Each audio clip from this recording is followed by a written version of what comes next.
Hello students, math top talent में आपका स्वागत है। आज हम लोग अपने गणित के अध्ययन के क्रम में कक्षा 10 के गणित एनसीईआरटी के बुक से हम लोग बहुत ही महत्वपूर्ण चैप्टर पढ़ने वाले हैं, जो है त्रिकोणमिति। तो हम लोग त्रिकोणमिति के बारे में आज विधिवत पढ़ेंगे और मैं आपको इस प्रकार से त्रिकोणमिति को समझाऊंगा कि जो भी छात्र अभी त्रिकोणमिति के बारे में नहीं पढ़े हैं वे भी और जो पढ़ चुके हैं वे भी दोनों इसे आसानी से समझ सकते हैं। तो चलिए हम त्रिकोणमिति के बारे में आपको बताते हैं। त्रिकोणमिति क्या है, पहले हम त्रिकोणमिति के बारे में जानेंगे कि त्रिकोणमिति क्या है। कि त्रिकोणमिति गणित की वह शाखा है जिसमें कोणों के मापों और उससे जुड़े समस्याओं का अध्ययन किया जाता है। तो चलिए हम त्रिकोणमिति के बारे में समझते हैं। त्रिकोणमिति का अध्ययन करने के लिए हम जब भी आवश्यकता होती है एक समकोण त्रिभुज लेते हैं। त्रिकोणमिति का अध्ययन हम हर स्थिति में एक समकोण त्रिभुज में करते हैं। समकोण त्रिभुज, तो समकोण त्रिभुज के बारे में आप जानते हैं कि वह त्रिभुज जिसका कोई भी एक कोण समकोण हो उसे हम समकोण त्रिभुज कहते हैं। तो सबसे पहले हम इस समकोण त्रिभुज को देखते हैं।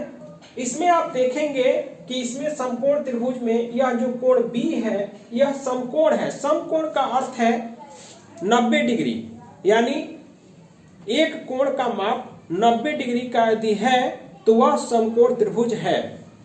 ऐसे किसी भी त्रिभुज के सभी अंतःकोणों का योगफल 180 डिग्री होता है। वह समकोण त्रिभुज हो या कोई भी त्रिभुज हो, उसके सभी अंतःकोणों का योगफल 180 डिग्री होता है।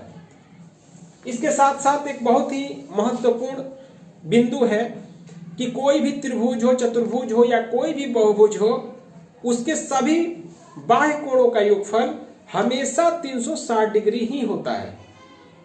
खैर, हम लोग समकोण त्रिभुज के बारे में जान रहे हैं, तो समकोण त्रिभुज के बारे में आप जान लें कि समकोण त्रिभुज में जो कोण जितना बड़ा होता है उसके जो सामने की भुजा होती है उसी अनुपात में बड़ी या छोटी होती है। यदि कोण बड़ा है तो उसके ठीक सामने की भुजा बड़ी होगी, यदि कोण छोटा है तो उसके सामने की भुजा छोटी होगी।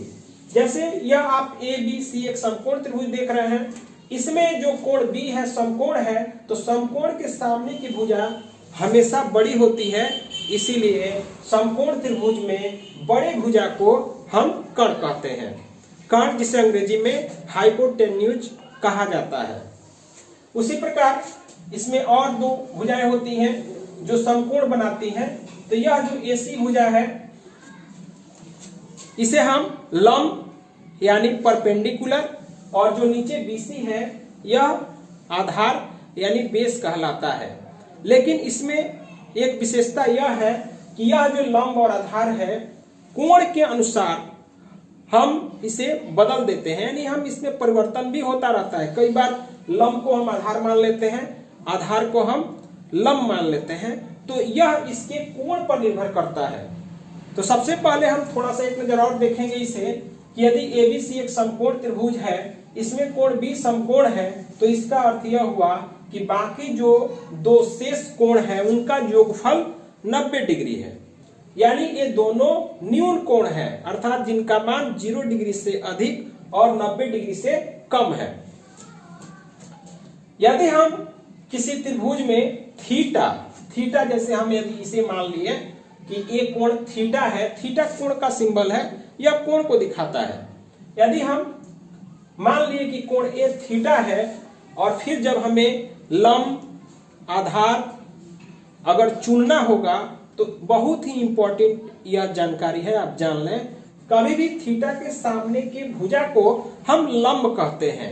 जैसे यह कोण A है, जैसे यदि हम अगर थीटा कोण A को ले रहे हैं तो फिर A के सामने की भुजा को हम लंब कहते हैं। यदि हम थीटा कोण C को ले रहे हैं तो फिर C के सामने की भुजा को हम लंब कहते हैं। इस प्रकार यदि AB लंब होगा तो BC आधार होगा, BC लंब होगा तो AB आधार होगा। लेकिन कोण हमेशा अपरिवर्तित रहता है, उसके मान में किसी भी प्रकार का परिवर्तन नहीं होता है।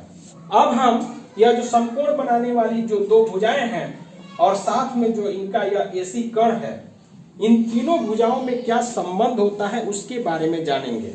यानी AC और AB और BC इसमें क्या संबंध है, हम इसके बारे में जानेंगे।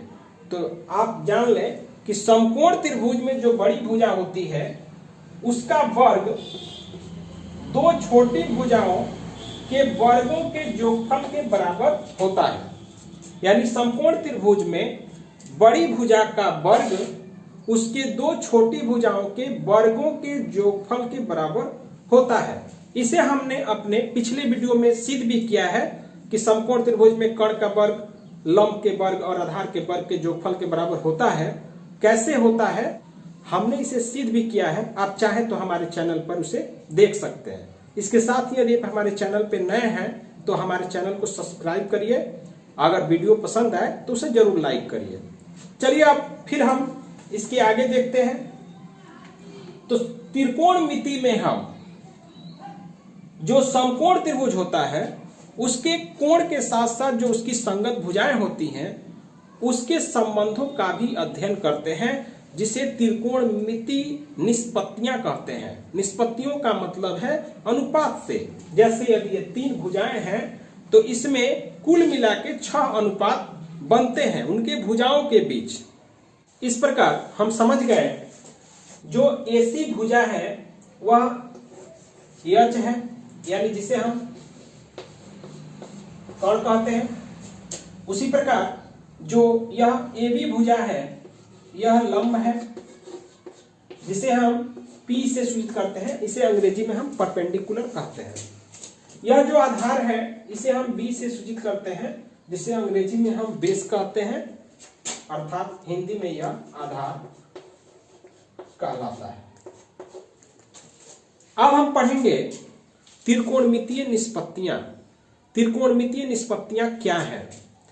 तो निष्पत्तियों का अर्थ आप समझ ही रहे हैं, ऐसे हम आपको बता रहे हैं। समकोण त्रिभुज में उनके दो भुजाओं और उनके बीच के बने कोण के संबंध को दर्शाने के लिए हम जिस अनुपात का प्रयोग करते हैं उसे ही हम त्रिकोणमितीय निष्पत्तियां कहते हैं। जैसे में हम जो पहला कोण को दिखाने के लिए, जैसे यह एक समकोण त्रिभुज है, यह नीचे का आधार है, यह P यानी परपेंडिकुलर है, H है।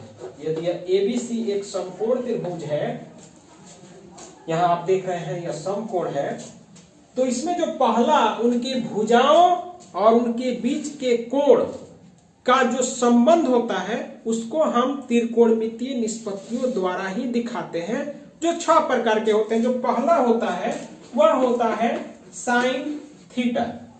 साइन थीटा में हम इस थीटा का जो कोण का सिंबल है, इस साइन थीटा को दिखाने के लिए हम लंब बट्टा कर्ण यानी P/H।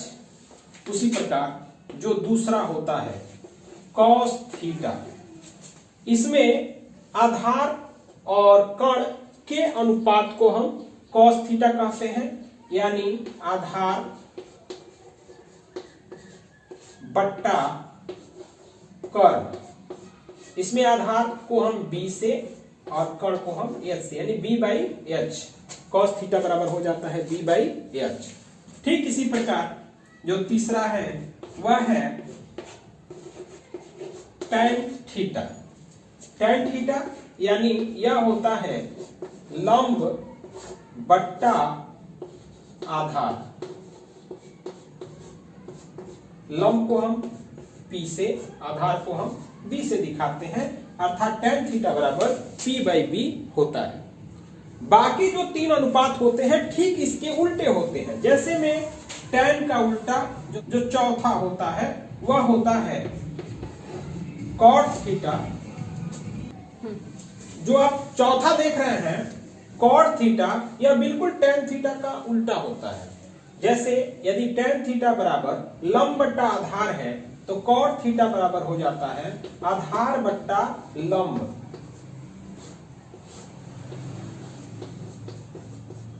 अर्थात हम कॉट थीटा बराबर लिख सकते हैं बी बाई पी।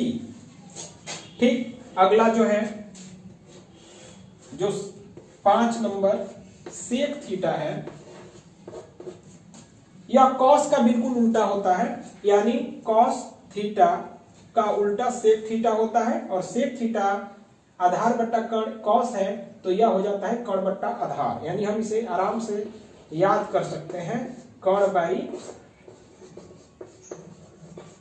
आधार, यानी कर्ण को हम एच बोलते हैं, आधार को बी, यानी सेक थीटा बराबर एच बट्टा बी होता है।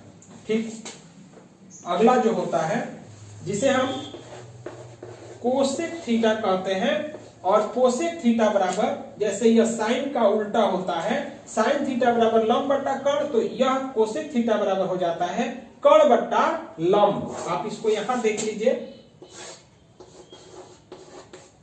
कर्ण बट्टा लंब यानी एच बाई पी। तो आप देख रहे हैं इसमें जो भी कोण दिखाया गया है, जैसे साइन थीटा, यह थीटा जो है कोण को दिखा रहा है, और यह लंब और कर्ण ये दोनों भुजाओं के बीच का बना कोण है, और यह लंब और कर्ण अनुपात को दिखा रहा है, और इसी को ही हम त्रिकोणमितीय निष्पत्तियां कहते हैं। तो हमें उम्मीद है कि यह आपको बहुत अच्छी तरह से समझ में आया होगा। यदि हमारा वीडियो आपको अच्छा लगे तो आप हमारे चैनल को सब्सक्राइब करिए, वीडियो को लाइक करिए, ताकि हमारा भी उत्साहवर्धक होता रहे। तो पूरी वीडियो देखने के लिए आपका बहुत बहुत धन्यवाद। ऐसे ठीक इसका अगला वीडियो हम बहुत जल्दी आपको देंगे, जिसमें बहुत ही महत्वपूर्ण सूत्र होंगे, और फिर हम पूरे चैप्टर को हल करेंगे। तो पूरी वीडियो देखने के लिए आपका बहुत बहुत धन्यवाद।